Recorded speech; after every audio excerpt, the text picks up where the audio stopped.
राधे राधे महाराज जी, आपके चरणों में मेरा बारंबार प्रणाम। महाराज जी, मैं सन्यासी महाराज जी से दीक्षित हूँ। श्री राम जी मेरे इष्ट हैं, लेकिन मेरा मन है कि मैं राम जी के साथ साथ माता जगदम्बा की आराधना करूं। इसमें कोई निषेध नहीं। राम जी की उपासना में तो कोई निषेध है नहीं। जानकी जी जब राम जी का वरण करने जा रही तो जगदम्बा की तो उपासना करती और वो आशीर्वाद देती, मनुजा ही राच्यो मिली सोबर सहज सुंदर सावर।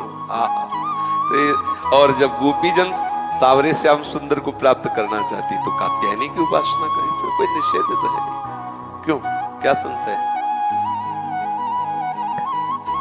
किनके? हाँ तो अम्मा है, पुकारो अम्मा, आ जाए। 8 का मैं संकल्प भी ले चुका हूँ दुर्गा सबसे। वैसे संकल्प संकुल्प से तो नहीं आने वाली।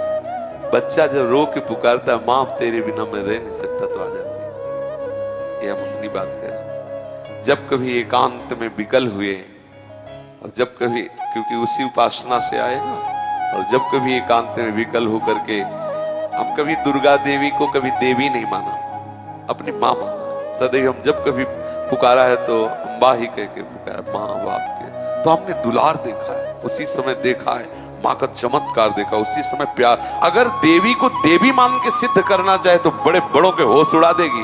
अम्बा है। एक बार वो जो महर्षि महेश योगी है ना, पधार गए, हालैंड में रहते थे। तो उनके एक गुरु भाई थे छोटे, तो उन्होंने देवी को सिद्ध करने के लिए पूरी व्यवस्था की और अनुष्ठान किया। देवी के मंत्र का अनुष्ठान किया। मंत्र का अनुष्ठान पूर्ण होने के पहले परीक्षा होती है। एक एकांत पूरा महल, उसमें हर व्यवस्था उनकी थी। जे ही उनकी मंत्र की सिद्धावस्था की तरफ पदार्पण हुआ तो देखा एक मक्खी आई।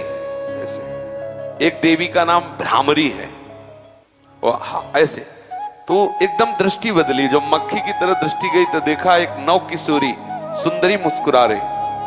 बस विचलित हो गया, अंदर वो भाव नहीं रह गया माँ का।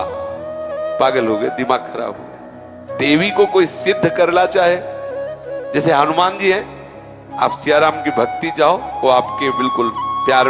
अगर सोचे कोई हनुमान जी को सिद्ध कर ले तो निश्चित सब, हमने मतलब ये सब बातें देखी है, भ्रमण किए ना, तब सब ये देखा। आप सियाराम का प्रेम चाहो तो हनुमान जी तुम्हारे बिल्कुल दाहिने खड़े। और अगर हनुमान जी को सिद्ध करना चाहो तो तुम्हारे होश उड़ जाएंगे, नाना याद आ जाएंगे, पक्का बात है। तो ऐसे ही देवी के दर्शन की लालसा हो और देवी को वात्सल्य भाव से पुकारा जाए, क्योंकि जगदम्बा है ना। निश्चित हमने ऐसे एक नहीं सैकड़ों बार ऐसे देखा है कि माँ बिल्कुल साक्षात विराजमान है और एकदम बिगड़ी बात को 1 मिनट में संभाल दिया, ऐसा। तो अब हमें अभी परसों चिंतन हो रहा था कि देखो अपने अंशी के समीप भेज दिया। ये जितनी देवी शक्तियां हैं ये सब हमारी लाडली जी के अंश हैं। लाडली जी सबकी अंशी है, रोज प्रमाण देखो मिल रहा है। तो अपनी अंशी श्री जी के चरणों में भेज दिया। हम कहीं दूसरी जगह नहीं, जो एक धारा निकल रही थी, जहां से धारा निकली उस धारा ने वही पहुंचा दिया। उसका नाम राधा है। जहां से धाराएं प्रकट हुई। तो देवी उपासना निंदनीय नहीं है, लेकिन निंदनीय भाव से उपासना निंदनीय। हम बोले बकरा चढ़ाना और बोले शराब चढ़ाना, फिर तुम्हारे नाश का कारण बनेगी भाई। और माँ है, माँ की गोदी में चरणारविंद में लेटो, देखो कितना उनका दुलार मिलता है। वो अपने आप सही मार्ग, वही समस्त सृष्टि की बुद्धि स्वरूपा है।